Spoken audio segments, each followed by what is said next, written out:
So, it's me missing from the Shayla North Hills Library, where it is incredibly cold right now. It's very cold today. Today's a cold day. And I'm very glad to read a book to you tonight. And one of our viewers, Miss Eileen, had asked that I hold up the book, that I do a better job showcasing the book cover.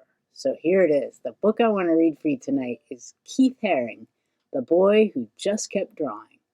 And if you'll see, it's by K.A. Haring.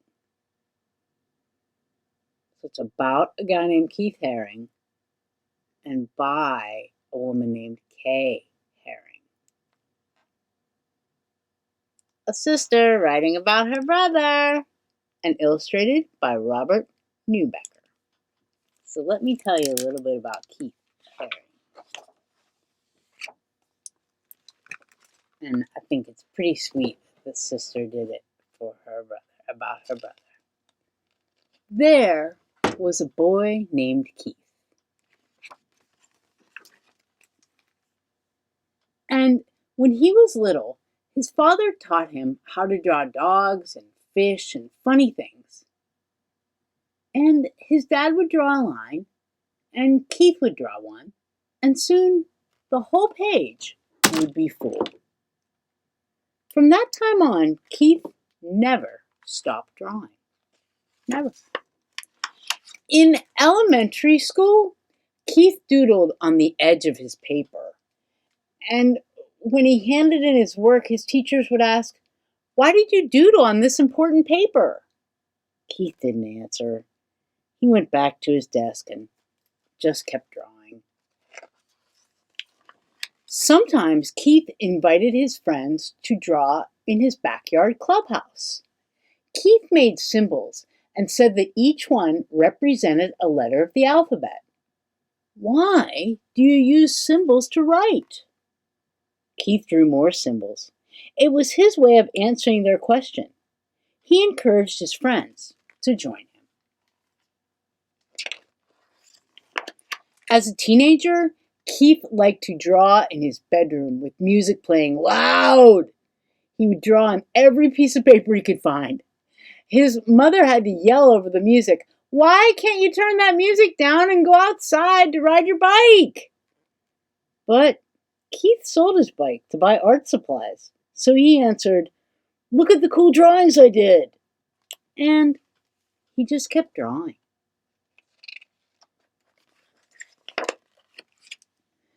When Keith was in high school, he won first prize for his art. A successful couple from town offered to buy his drawing. Keith said, "No, thank you. If you enjoy my art, you can hang it on your wall at no charge." Keith's sisters were shocked.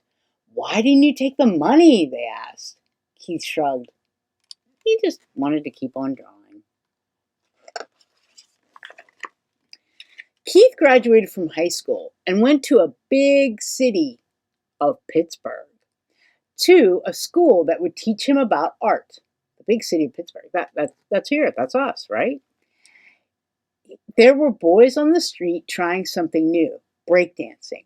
He liked the crazy shapes of their bodies as they turned and flipped on the ground. And while the music played loud, Keith started drawing wiggly lines. His teachers asked him, "Why are you drawing pictures that look like scrambled bodies? This is not what we told you to draw." Keith knew how to draw. He just wanted to draw in different ways. So he kept drawing. See how that kind of looks like breakdancing kids right over here? See? Keith then moved to a huge city, New York, when he was 20, so he could draw with other artists. He started to draw all over the city, on walls, on sidewalks, and on paper that he hung on lampposts. His drawings were washed away by the rain or torn down by street cleaners. Other artists asked Keith, "Why do you draw in places where your pictures are erased?" Keith didn't hear them. He was searching for another wall, so he could keep drawing. Keith got a job delivering packages and sometimes rode the subway. One day he saw a panel of black paper on the wall in a station. He rushed outside to buy chalk and came back and began to draw. The white chalk made bright, smooth lines on the black paper, and day after day Keith filled the empty panels in the subway stations with art. Some people who rode the subway were looking for white chalk drawings. No one knew the name of the artist, but his drawings were easy to recognize. People asked him, "Why are you drawing here? What do your pictures mean?" Keith said, "What do you see? You decide what they mean."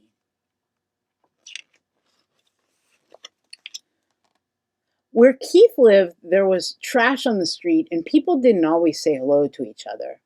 One day, he and his friends cleaned up 20 bags of garbage in front of a long wall. Then Keith painted square faces with smiles and body shapes dancing upside down. The neighbors liked the drawings and stopped by to say thank you. A policeman came by and lectured Keith.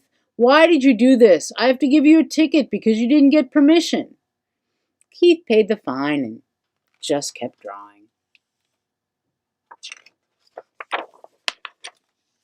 Some people wanted to see more of Keith's drawings, and he was asked to display his work in an art gallery. Art was hung from floor to ceiling, and in between he painted on the walls. Keith invited everyone to come and enjoy his work. All Keith's artwork sold. The gallery owner told him, "What are you going to do with all this money?"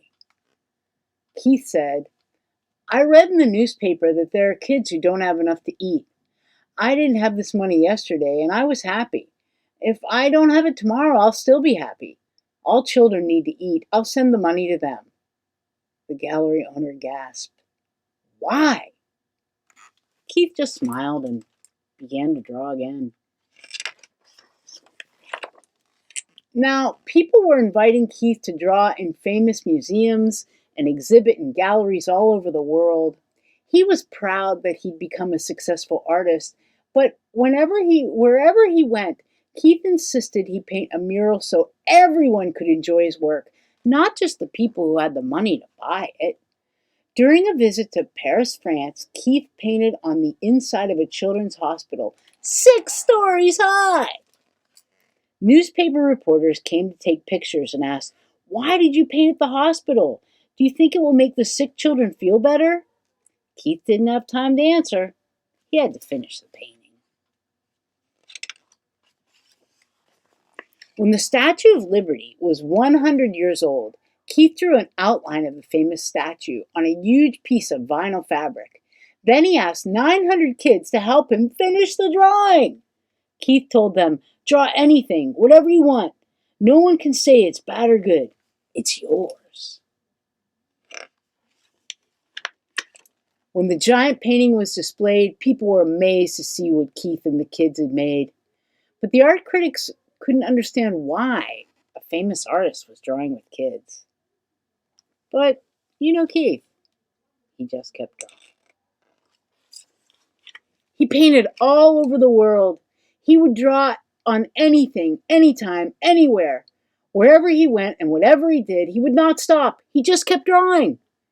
Now everyone wanted to know, and all together they shouted, "Why? Why do you draw all the time? Why do you just give your artwork away? Why do you draw on buildings, on people, on clothing, on furniture, on subway walls, on cars, on skateboards, on walls that belong to no one, and on things that are thrown away? Why do you draw on everything?"